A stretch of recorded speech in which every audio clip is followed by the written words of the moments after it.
Hello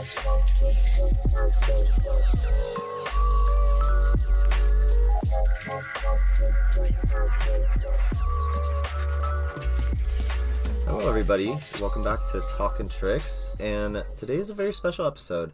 So I'm joined with Bryce and Jason as always, but we also have Tricia on. Hello Tricia. How you doing? Hi. And today we're just going to be talking about accountability and tricking. Obviously this kind of relates to the article that Tricia and US Tricking kind of put together, that I'm sure a lot of you have seen and a lot of you were appalled by. But it is a very important discussion to have in tricking, and I think it's important to get the female perspective on all of that. So once again, thank you Tricia for joining us, because it's very much needed. We're just three dudes, don't really know what we're saying. So we appreciate that. So yeah, I mean, we're just gonna talk about maybe some things that male trickers might not be as aware of in the tricking scene, in terms of, like, you know, how female trickers get treated. So yeah, so I guess the first question I have for you, Tricia, is, like, how would you describe the female experience in tricking? Well, in general, it's pretty wonderful, but then there's definitely some little things that happen that guy trickers don't go through. Like, there's definitely a lot of extra attention that happens when you, like, walk into a room, and some beliefs that are put on you, and I don't know, some prejudgments.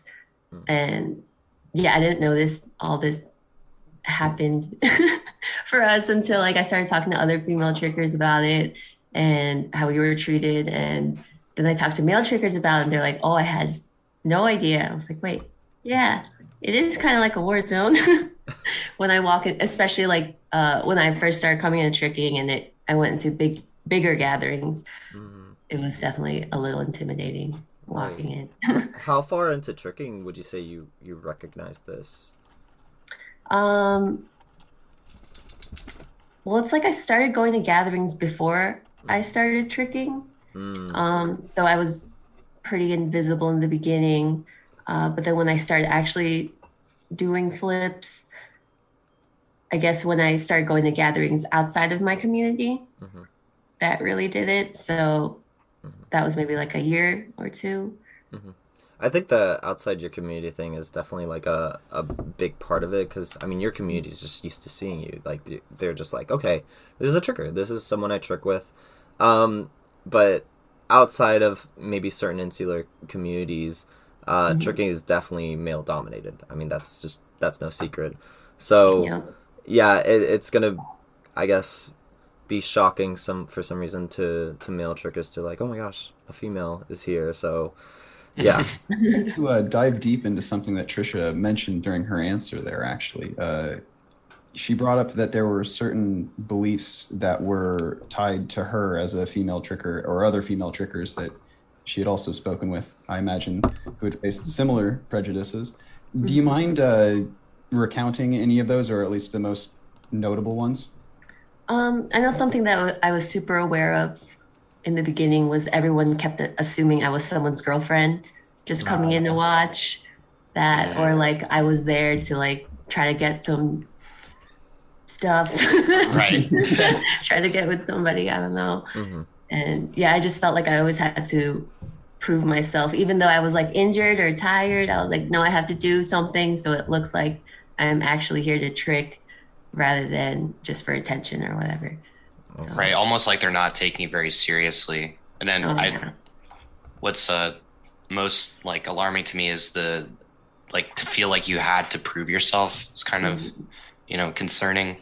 Well, that not only is it concerning from the psychological aspect, but there's the physical aspect of it leads into, like Tricia was saying, training destructively, even when you know you probably should be sitting it out because you're in pain, or you just, you know, you're gassed, you're at the end of your training limit for that day.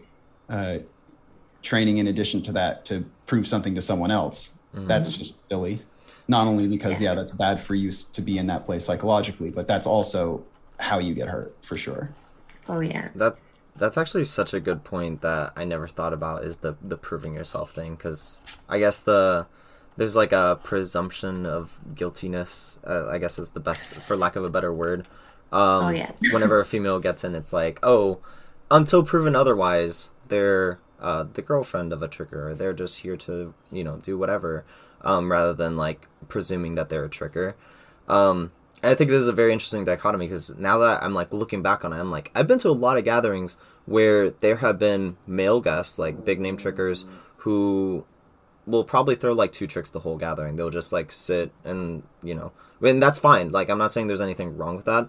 But I've never seen anything wrong with that. Is the kind of the problem is like, oh, with them, it's just like, oh, they're just chilling out. Maybe they're injured. Maybe they just want to hang out with everyone, and that's completely fine. But then when a female does it, it's like, oh, well, they're just here to socialize and converse and like, try to see other guys or, whatever it might be. So I don't know. That's something I've noticed, that even my prejudices have like just, played a part in that. Definitely. Check your privilege, Frank. I know, I should. But no, that's a really good point. So I guess elaborating on that, what are some other examples of just like ways that tricking culture in general, I guess, is hostile towards women? Well, definitely, like, there's definitely those little microaggressions that people don't realize that they say to girls.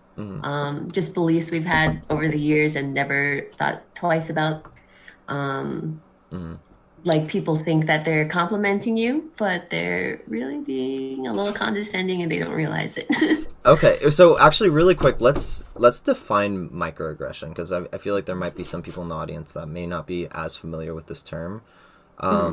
Just us being a white straight male dominated sport.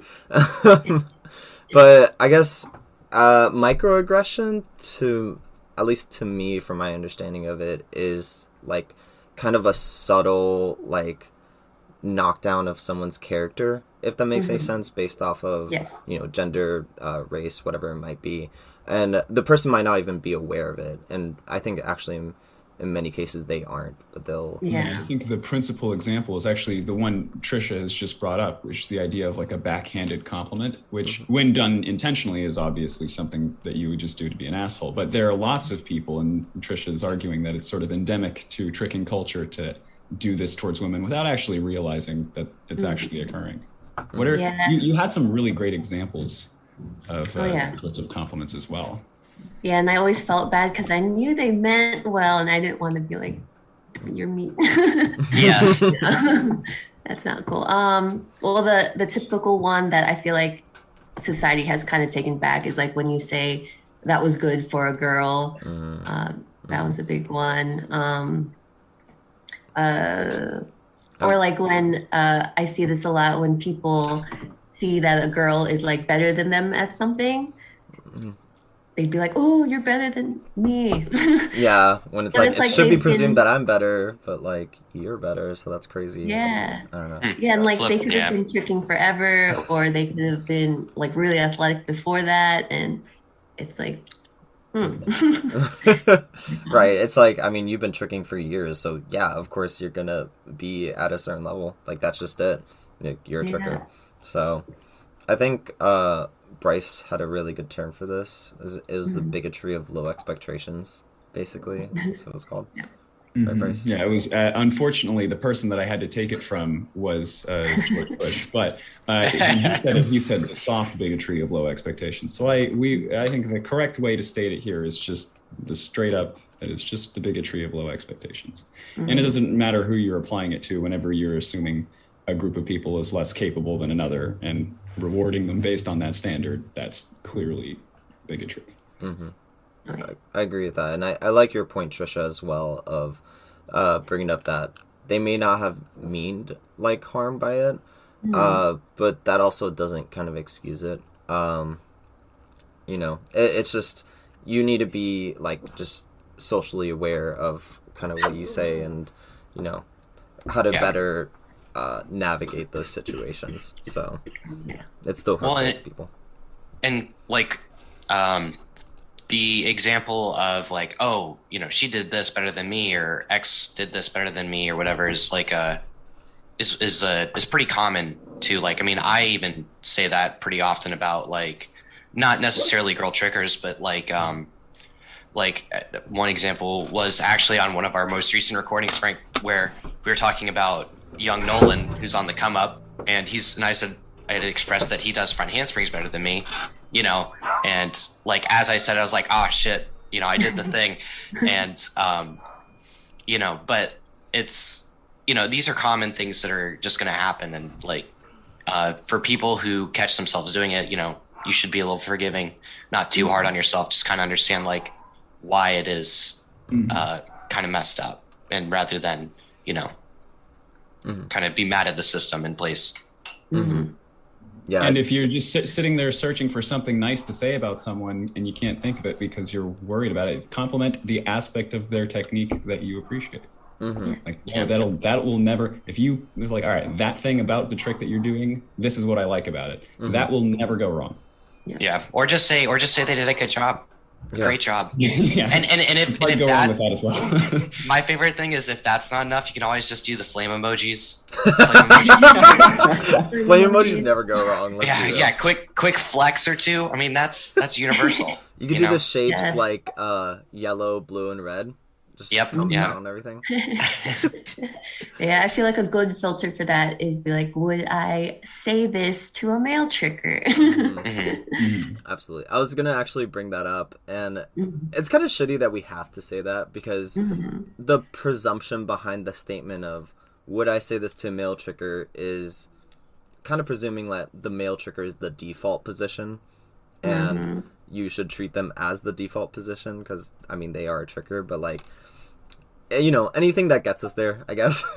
You know what I mean? Is if guys acknowledge the reality that for a whole lot of people, the communities that they're going to be growing up in tricking is going to be consisting almost entirely of guys. So that is just going to be the reality for most of them. Yeah. So learning how to interact with women in tricking is sort of like learning how to interact with women in general. Guys sort of take to it slowly, That was something that I wanted to kind of talk about too, is that like almost, I mean, not like truly in like, I mean, there's obvious outliers, I mean to say, but like historically tricking is like a male dominated sport, and like that kind of contributes to that kind of attitude, and that, not to kind of like justify it, but maybe explain why some people feel that way. Yeah, exactly. Mansplain. Well, that's another thing, is like we were bringing up earlier about like how, you don't want to do these things, but sometimes it does slip. You just gotta like learn from it and grow from it, and realize that it doesn't make you like the shittiest person in the world. It's kind of a product of like broader social things that we've learned. Exactly. You're making a mistake. You're making an accident. You can't be motivated out of making mistakes, right? I can't slap you hard enough so that you'll never trip and fall. It's sometimes you're just going to accidentally trip. You'll accidentally drop your glass of milk and have to clean up something. I can't stop that from happening, and nobody can stop that from happening. The best thing you can do is whenever you trip and fall and spill whatever the hell it is you're holding, you clean it up afterwards. Yeah, I feel that's a big thing I really want to get into, just because I know there's a lot of shame surrounding these thoughts, but like it's like normal to have these thoughts. Like we've been brought up in such a, toxic media, whatever, most of us. Like even like if you watch any movie from like 5 to 10 years ago, it's like horrible.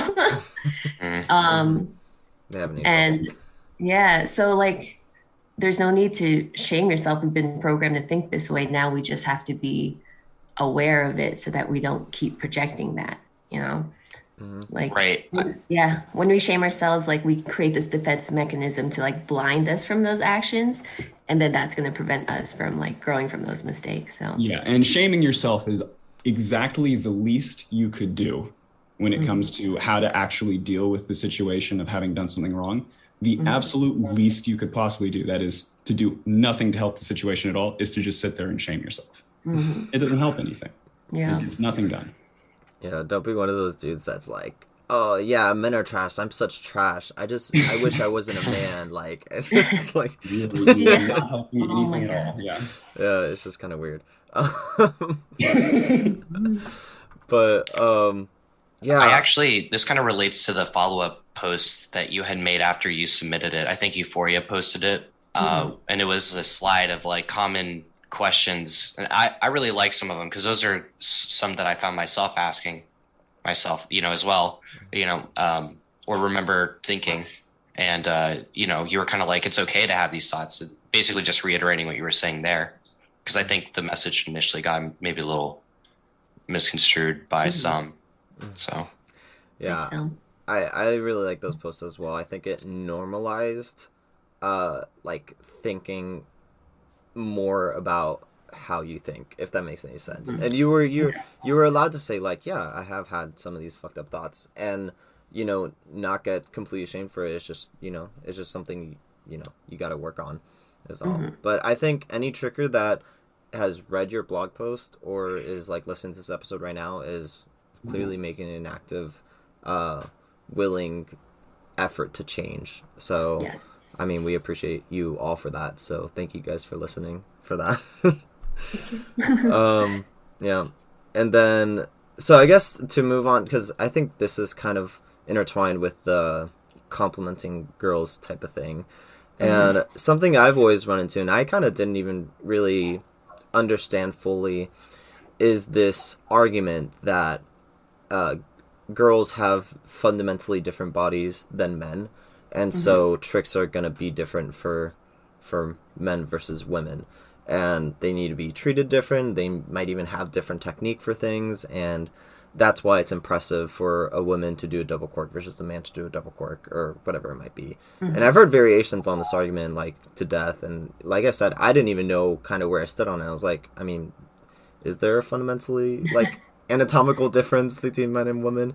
So I kind of wanted to know your opinion. Besides the some of the obvious ones, yeah. But when it comes right. specifically tricking, I guess biomechanical, type stuff going on.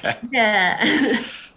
Yeah. This one's been such a huge peeve of mine throughout all the years, because like, I feel like each person is different within their own genders, and sometimes girl bodies have been similar to like male bodies or whatever. And especially after teaching for more than a decade, I've been seeing that their bodies by gender don't matter. It's their background and like what they've done before, and everyone has their own weaknesses and strengths, and it has nothing to do with their gender, with like how they learn tricks and how fast they learn tricks. Yeah, you said this kind of last time when we talked to, and it just totally like blossomed in me. Like, I was just like, oh, that makes so much more sense. Because I mean, just to speak to some of the, I guess, myths that everyone kind of talks about, is like, oh, women have a lower center of gravity because they have wider hips because of these and these differences. And like, I think about it, and like, for example, I look at me and my fiance. She probably has a higher center of gravity than I do. She has really long legs. Like, I have a long torso, and we're the same height. And so I just think about it, I'm like, yeah, actually, there's way more differences, like you said, within the genders rather than between the genders. So, yeah, I think that's a really good point, Tricia. So. Yeah, when like studying tricks, I would look at the trickers who had similar weaknesses and strengths to mine. So like, I know I would watch Patch True a lot because we had the same inflexibility in our hips. So I learned a lot from him, and like, So there might be a breakdown. There might be a way to categorize people's various bodies to help them trick based on the way they learn. But it's probably not going to be based on gender, and probably more going to be based on, well, are their bodies actually shaped the same, and do they have similar physical characteristics, like you're pointing out with you and Pat Chu? Definitely. And like, especially the way that people think of, or like where their strengths are. I know, for example, some people are like right cartwheel dominant, but they twist left. And then, so they understand rise differently than someone who cartwheels left. Bryce, are you and me of that category? Because I was. Yes, she described exactly me. Yeah. I actually used to be a right twister before I started, before I like started tricking like a year in or so. I was always a left twister, but I had my right cartwheel first because I was actually a right twister when I was in gymnastics. I didn't know you were in gymnastics, Bryce. I was in gymnastics as a youngin'. And then we can't have you as a time, because I didn't want to give up right cartwheel, and I still wanted to twist to my left. I got really good at them. right? Yeah, when they started tricking, they all taught me to the left. So As I they didn't should. realize I was a right twister. And it's interesting because when I daydream about like tumbling or whatever, I twist right, but then I never really tumbled. Wait, so are you right twister or left twister? I'm a left twister. Okay. Yeah, no, yeah. I mean, I didn't realize left was kind of the default within tricking, and I just like was always round offing to my right, so I was like, I'm just gonna twist right, and then it took me like a year to switch that up. So That sounds painful.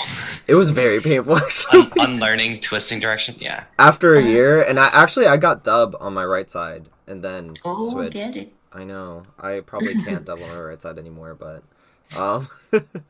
yeah, that was a fun Do experience. it, even out that body, do both sides. Okay, that's so true. I mean, I know Justin's a big proponent of that, and Oh yeah. I definitely think there's some truth to that. Coming from like an athletic training background, I definitely think tricking does have a certain effect on the body, and that like a lot of trickers will only plant with their left leg and only swing with their right leg, and so on. But You can see the weird like differences in the sides of people's bodies and the like the shapes of muscles and how defined they are. You know that's putting really awful tension on their spine and on their skeleton. You know that that's not great for their bones. Oh yeah.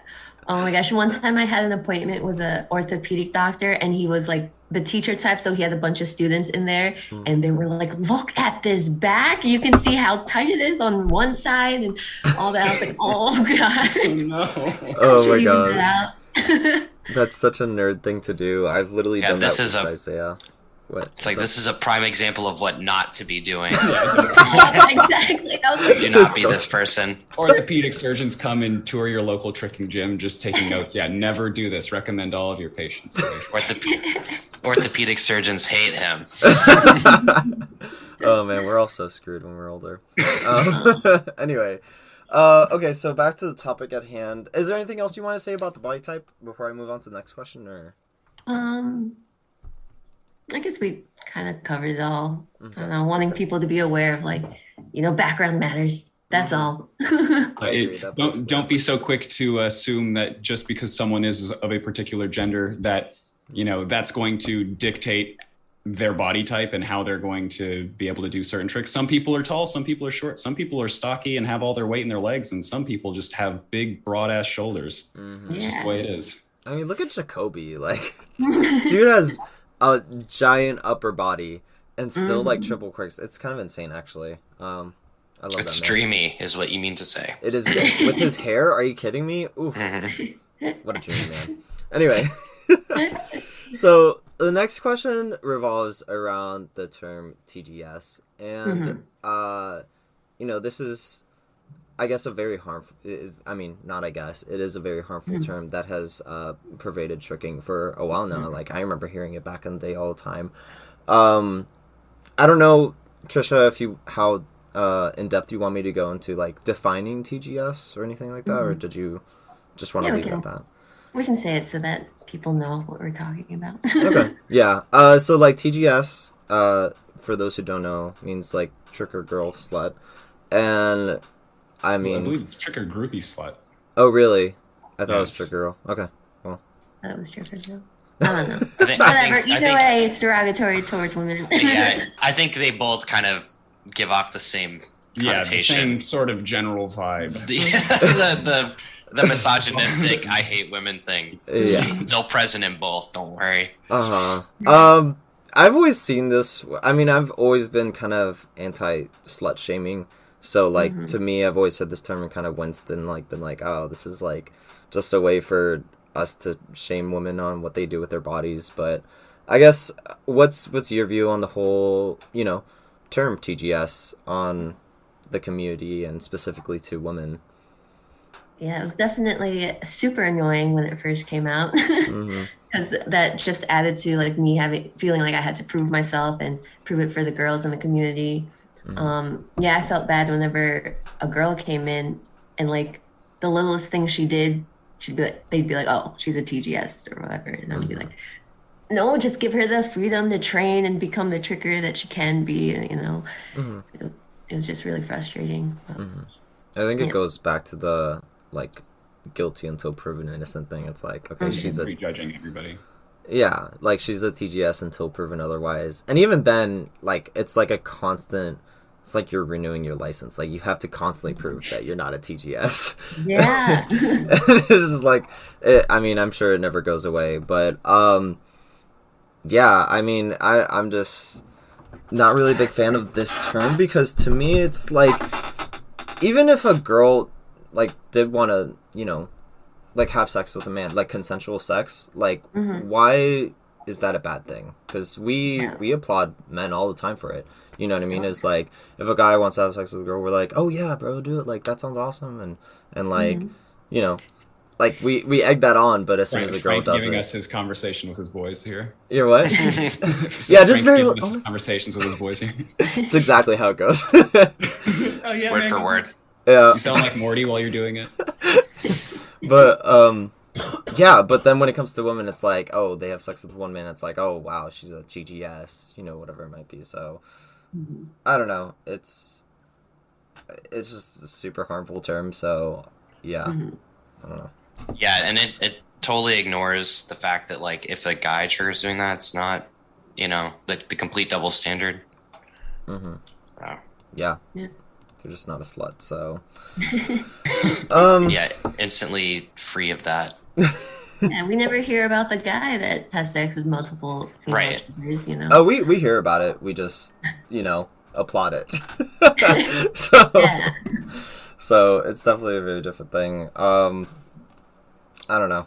I definitely wish that term was never created because like I said, in general, just even in like outside of tricking, I've always thought that slut is kind of just like, it's just a way to police women's bodies, basically. It's like, this is what you can have sex with, this is who you can't have sex with. Like, you know what I mean? And it results in a barrier to entry for women in tricking because you show up, and as soon as you show up, a large majority of people are immediately going to slap a label on you without knowing anything about you. That you're going to have to, like you said, constantly be needing to disprove over and over and over again. I mean, the best thing in that situation is unfortunately just like not to be around those people, but then you lose out on the entire community aspect of tricking. So the solution to this is to not be dickheads. Well, to not be dickheads and make sure that you like properly call it out when it happens. It's like, hey, like that wasn't cool. Like you see how this, you want tricking to be open to people, but you make it a toxic environment for a certain group of people, namely women, to enter by doing this type of thing. You're not going to wind up with the best tricks ever at all the gatherings that you go to, and also the best friends ever at all the gatherings that you go to, if you don't have the largest sample size of people coming in. That's just basic statistics. There doesn't, it's not a matter of some sort of deep theoretical science going on here. More numbers of people means better tricks and more friends. Exactly. So, and to like elaborate this, like, I'm not gonna name any names, but I could probably be presumed. But I know there's some trickers that will make a really big deal about women posting maybe their body on Instagram or like certain clips where it's like, oh wow, like all they're doing is trying to show their ass or whatever it might be, and it's like the end of the world to them. It's like this is like degeneracy, this is whatever, but like I don't know, like guys are constantly posting them shirtless, like doing these tricks, like I was going to say, there's never been a guy tricker who's ever taken off clothing to look attractive in front of other people. Never.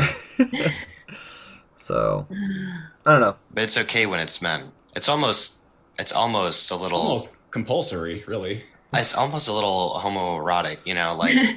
Yeah. You know what I mean? Like, that's girls ruin the vibe. I don't know. What are you trying to say there? Vibe. I don't know. Every time I look at Jacoby in a session, I'm just like... Well, yeah. I mean, I definitely feel that. Like, I get that, and I do. But I don't think that means you have to exclude women, though. It basically is the bottom line of that sentiment. Absolutely. So... Like, just because Jacoby is a total hunk, and I hope he hears this, and I hope he comes... breaks into my bedroom and strangles me in the middle of the night. Through your window tonight. Yeah. All right, we're cutting that part out. No, no, but obviously joking, semi, but obviously, semi chub. Yeah, actually, do you guys just not want to do this episode? Let's just make this episode about Jacoby, Actually, let's just do that instead. That's next week's episode. Oh, okay, right. Okay, anyway, I guess to move on with this conversation. Yeah. So, I guess we kind of hit on this a little bit earlier, but what would you say is the best way to compliment a woman in tricking, whether that be online or in person? And I think the online part is when I want to stress out here because I know, like, guys and guys make a big deal about it when girls post on the tricking page and they get like 1 million likes for doing like a rise or something like that. Yeah. And I know that's also plays into the bigotry of low expectations, but I guess I just want to know your take on that. Yeah, definitely use the filter. If this were a guy, Right. would I say the same thing? Right. Yeah, I think even online, just like, would you put flame emojis with the homies? Do the flame emojis with the girl. Like, you're good. Yeah. Simple decision. Yeah. Your friend did this. Quick Did maths. you like it as much? Right, yeah, that's another thing. Yeah. You wouldn't put hard eyes reacts on your boy's Snapu. Okay, I would. Maybe, I mean, I literally would. And I have. I throw hearts to all my boys. yeah, I guess it's. I just toss them. Yeah. I guess it's kind of hard when you put it like that, because I was like, well, what about like the hot one with like the tongue out and like the sweat drip? I was like, you wouldn't, and then I was like, well, maybe you would. Maybe you would. I would do that okay. for homie. It's only for Mo because he's my main bitch. Of course. Well, here's the thing. Context is definitely everything. Like, obviously, you know, if you've only met this female tricker once at a gathering, you're probably not going to put the sweating emoji with the tongue out. Whatever. Yeah. Because she's not the homie. Like, you know what I mean? Yeah. We really hope. Yeah. Someone should really warn you against that if you feel inclined to. Yeah, exactly. Just, I guess if we have to use, like, a point of reference, just pick a guy that you know about just as much as you know this female tricker. What would you post on their thing?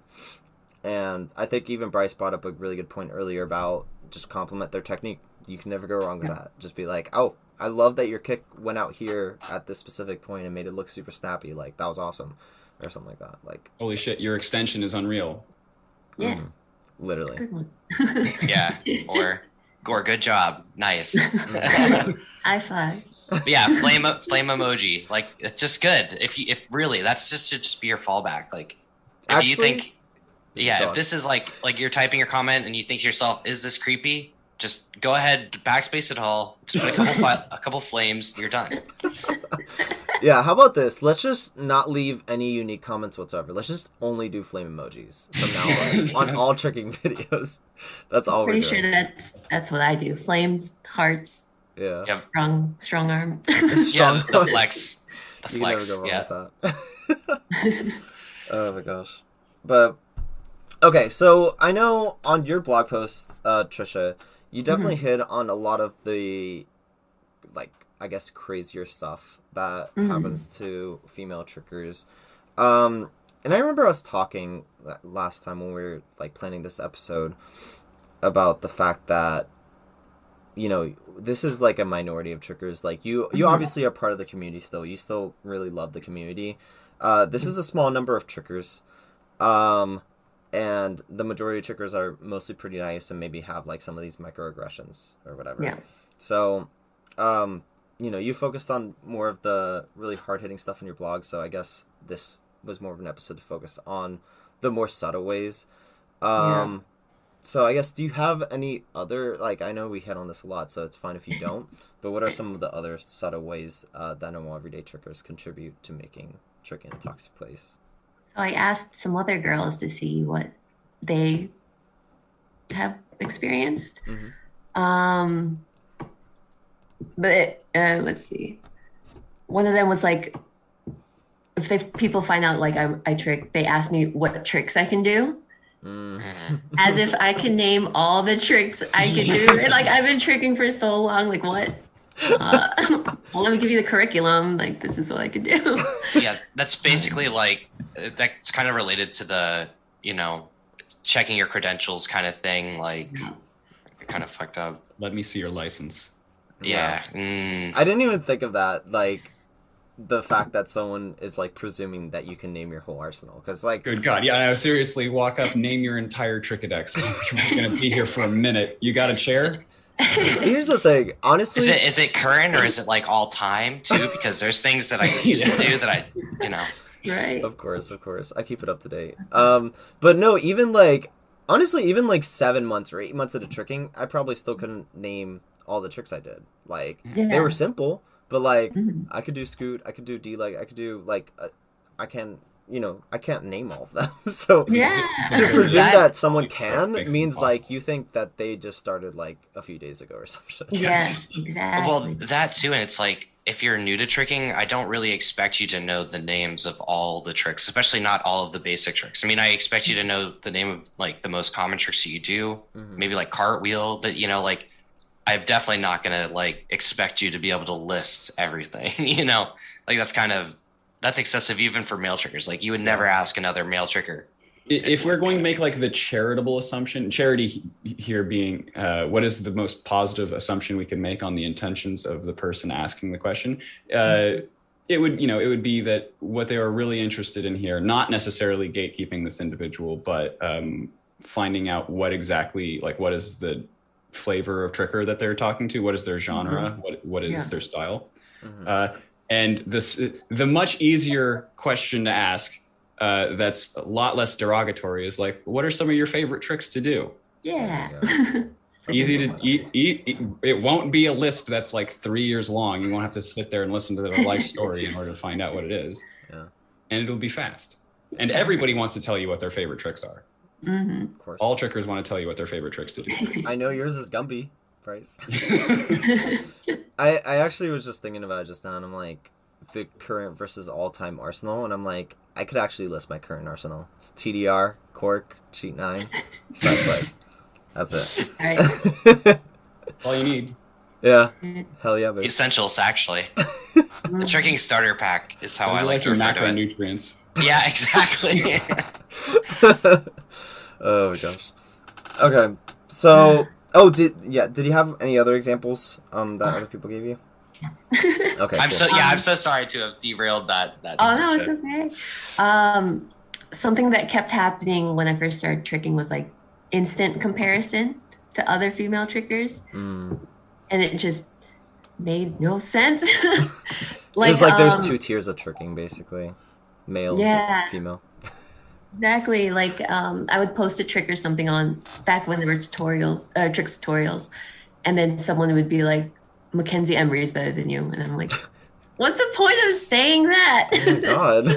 I just started. Like, you're not going to go to a newbie and be like, Michael Guthrie is better than you. Yeah, right. Well, no shit. Come on, what is it? Why aren't you the same skill level? Yeah. You're both men. You both need to be able to do this. Yeah, and they're always like, oh, another girl, you should battle, blah, blah, blah. No, really. Right. I don't It's battle. like you have to stay in your own league. Right? Oh my gosh. Dang, yeah, I didn't even think of that one. But are there any other ones? I'm sure you have like a whole list. Yeah, I'm trying to I'm down for the list. I want to know some of these. Yeah.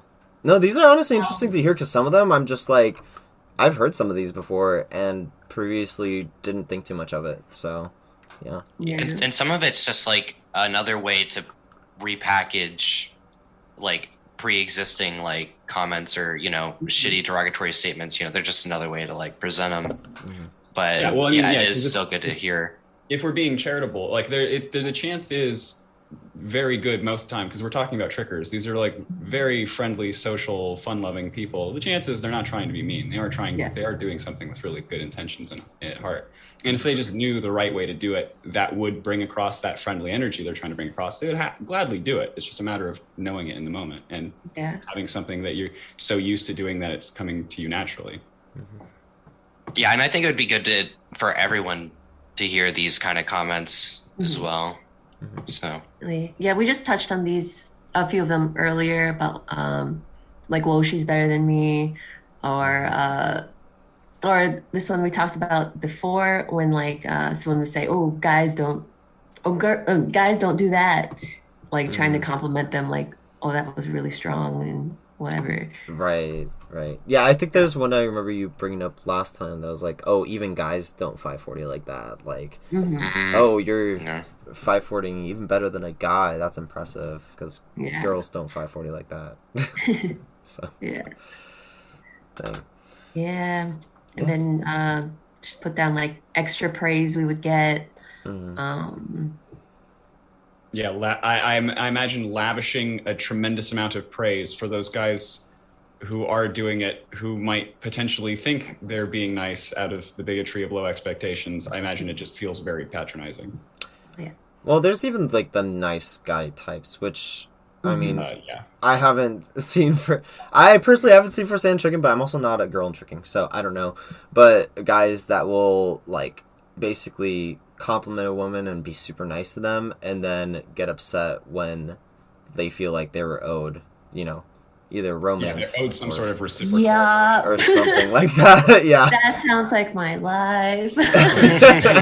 Yeah, like they're owed something because they're nice. It's like, okay, that's just baseline. That's just you being a human being. Like, you don't deserve anything. Yeah, that's you not being. Exactly. I'm so sorry, Tricia. I know we're supposed to. We have to bleep that out. That's I'm fine. so sorry. I'll bleep out all the curse words, so we're good. My goodness. Yeah. I felt like that was appropriate, but at this point we should just keep swearing so Frank has more work to do. Actually, no. Let's not do that. Oh gosh. I'm gonna make Frank swear if I keep saying that. I've actually been so good about it, and I have like a sailor's mouth, so haven't sworn this whole time. But anyway, I guess one of my last questions to you, and maybe this is like a two-parter, but what can male trickers do to help in terms of like maybe some of the more offensive stuff, like getting the DMs that you mentioned in your blog post? How can like a normal male tricker who doesn't do that type of stuff, what could they do to help there? And then maybe in a little bit I'll ask you about the more subtle ways. So I think the main thing we can all do is just be aware of our own thoughts and like what comes up when you see a girl tricker, and I don't know, right before you want to talk to a girl tricker, check all that. And also I guess we can help our friends notice it when we realize they're doing some of those things too. Like I don't know, we want to help our friends be better people and ourselves.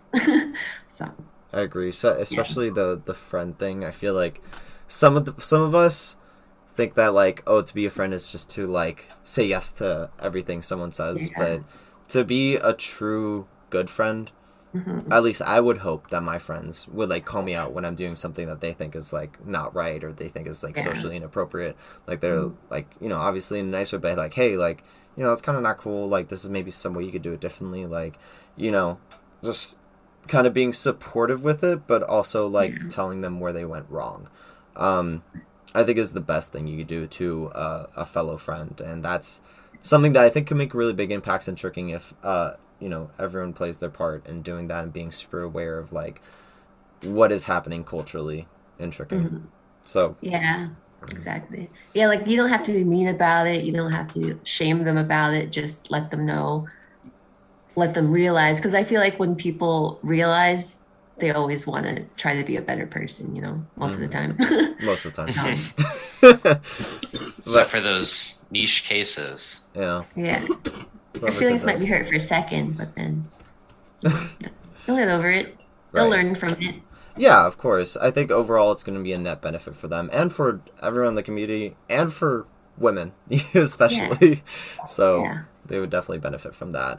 But I think for even some of the more egregious examples that, were brought up in your blog post, I think their closest friends need to really like actually sit down and like talk to them about it. I would not put that responsibility on like women, especially because that's potentially putting them in a dangerous situation. I don't think it's the moral imperative for women to have to go and, fix someone who's doing this. You know what I mean? That more imperative should fall onto the friends of these individuals. And I really do think that if you don't say anything and what's going on, then like you're fundamentally contributing to that situation. So Yeah, we had a great analogy for this last week. If you and your friend go out and your friend is driving and they take you someplace, they hop out of the car, they say, wait here 1 sec, I'll be right back. And they come back in with bags with the old cartoon $sign on the side of them. They just robbed the bank. And they throw you the cash and they say, all right, hold this, I'm driving away. And then they start driving away. If you say nothing, if you just sit there, you put the cash in the back seat and just chill, just sit there with your seatbelt on and don't say shit, maybe, play music because you're shotgun, you will still be arrested for this. Even if you contributed nothing to the bank robbery, you just sat there, you didn't say anything, that you're still an accomplice. And now I'm not saying that like the other person in this case, we're talking about social ills. I'm not saying they're necessarily a criminal, but or bank robbers. In the idea of your moral responsibility, you have the knowledge and the power to act. Now you don't have to make your entire relationship with this person about the places that you disagree, but saying nothing is like sitting in the passenger seat of a bank robber's car. So, well, talking about like responsibility and accountability, I also believe that if you are in a it's a position of prominence, I guess, within the tricking community. Like what you say and what you do is going to hold weight. And I think if you are aware of that ability, like if you're aware of your own position in the community and you're not, taking those steps to kind of like what Bryce was saying, if you're being complacent, you're being compliant. And that's like especially bad because like what does that say to like people who look up to you? That means that they think it's okay too. And I'm not saying that like people need to be like ostracized and kicked out of the community for doing things like this, but there's actually a very recent example in a stateside community that I'm not going to name that actually basically like shown the capacity for essentially like, condemning someone.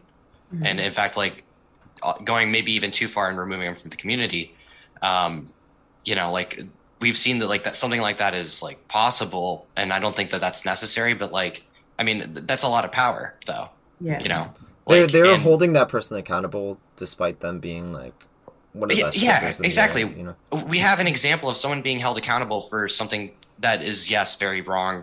But I mean, there's also like other things that are wrong that people aren't being held accountable for. And it's like, well, we see you do it for this, but why not for that? When they're both up, and not to get into any specifics, of course, but yeah. I think the difference there, unfortunately, is personal issues, and that like people will only react when it affects them directly, and that's like that's a bias a lot of people have. I'm not trying to like shame anyone for that. It does become a lot more real when you are personally affected by that, but you also have to realize that like there's people every day that are feeling crappy about a situation because of something maybe your friends are doing and you're just not saying anything about it. So I agree. And and while I may have sounded a little harsh, there's actually something, Tricia, you said last time we spoke when we were kind of like doing the planning for this episode about like, these are just kind of like teenage kids who don't really want to get involved in drama. Yeah. And I totally get that. And I respect that because like at the same time, like, I don't really want to get involved in some crazy storm. Oh, I'm so sorry. I'm the worst. Well, I purposely said crappy earlier, and you're still here. Anyway. I know. I was literally like at the beginning of this episode too. I was like, you guys won't have any problem. I hardly curse. I don't like to curse, and here I am, like the most egregious offender this entire episode. But yeah, essentially, like, who would want to get involved in that? Of course, but like, I don't know. Like Frank was saying, it doesn't have to be like a big public thing. You can like talk to them in private and say like, hey, look, I care about you because you're my friend, and like, it's kind of concerning behavior, and I want you to be better, or I want to see you get better. Yeah. Yeah, and like as someone who, I don't know, my trauma response is to freeze and just like don't talk.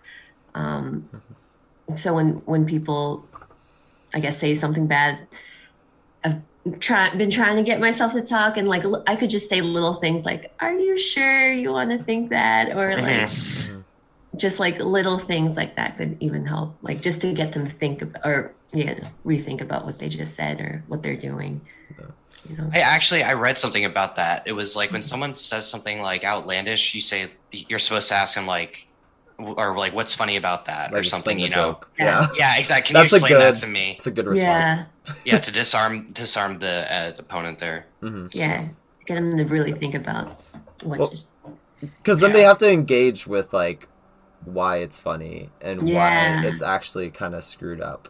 I completely agree with that. And like, to be clear, we're not saying that any of this is easy by any means. In fact, like a lot of this is very hard to do. Like I personally am very averse to conflict, albeit in certain situations.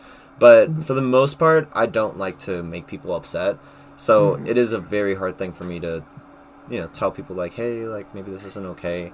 But the way I go about it is pretty much trying to do it in the nicest way possible. It's like, hey, like let's just talk about this really quick. Like, why are you thinking this way? Why are you whatever? And like, I'm not trying to attack you, but like, just why is this going on? So yeah, I agree with that.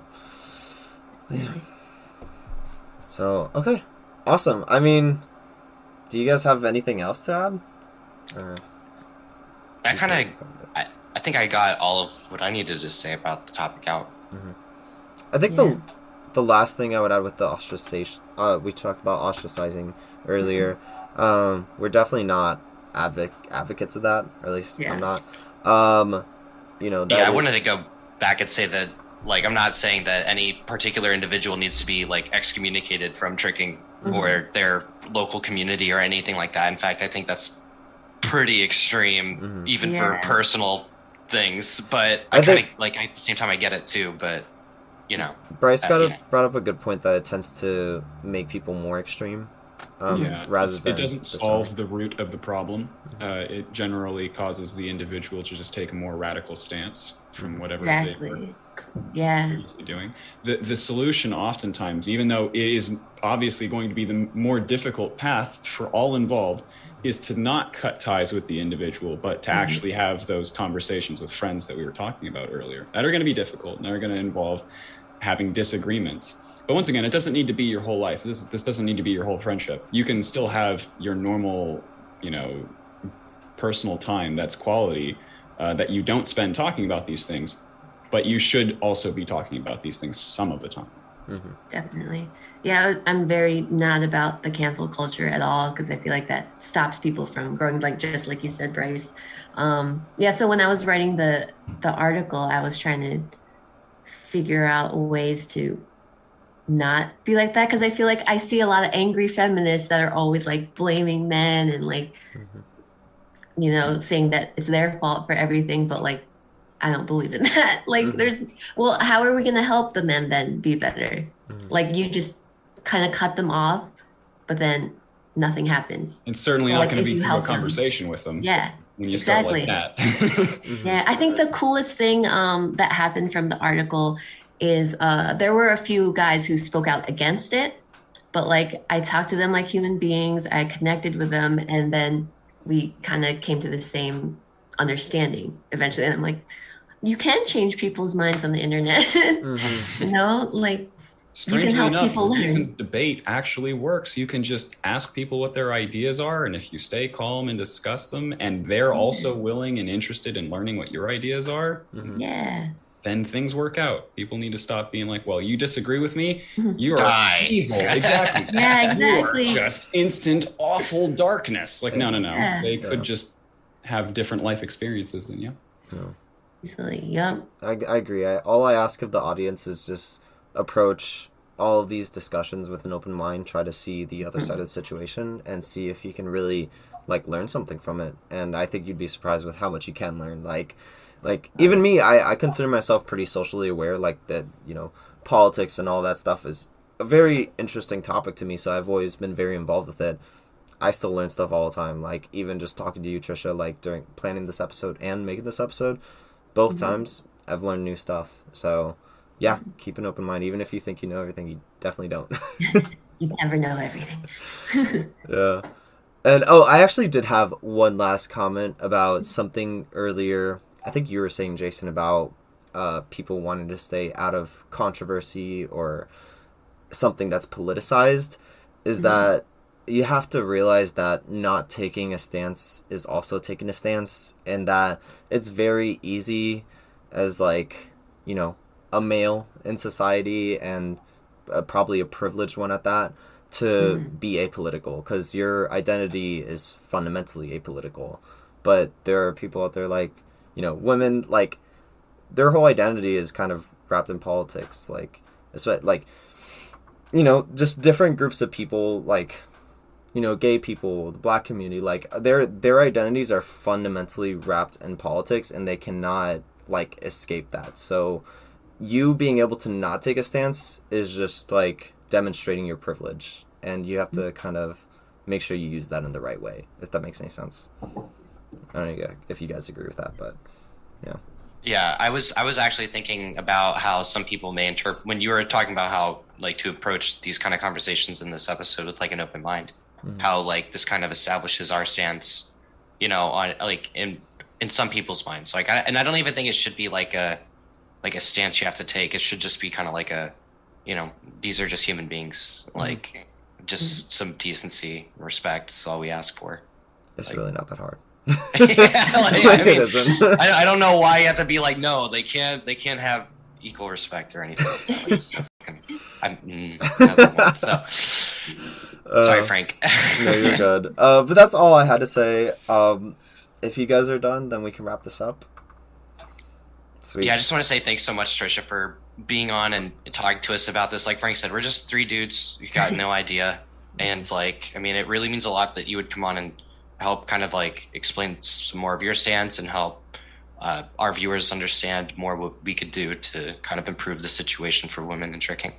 Yes. Thanks for having me. It's really cool to be able to express all this for once and be listened to. Of course. Yeah, no, it was a pleasure having you on. And, like, we've been planning this episode for a while, but your blog post got released and we're just like, oh, like, we have to do it now. And if there's ever some other big event in the tricking community, something in tricking news that's relevant to this sort of topic, it might be good to have you on again. So you know, if you're interested, we'd certainly be, if that's something like that happened. Of course. But yeah, thank you so much for being on, and thank you guys for listening. Catch you guys later. Bye.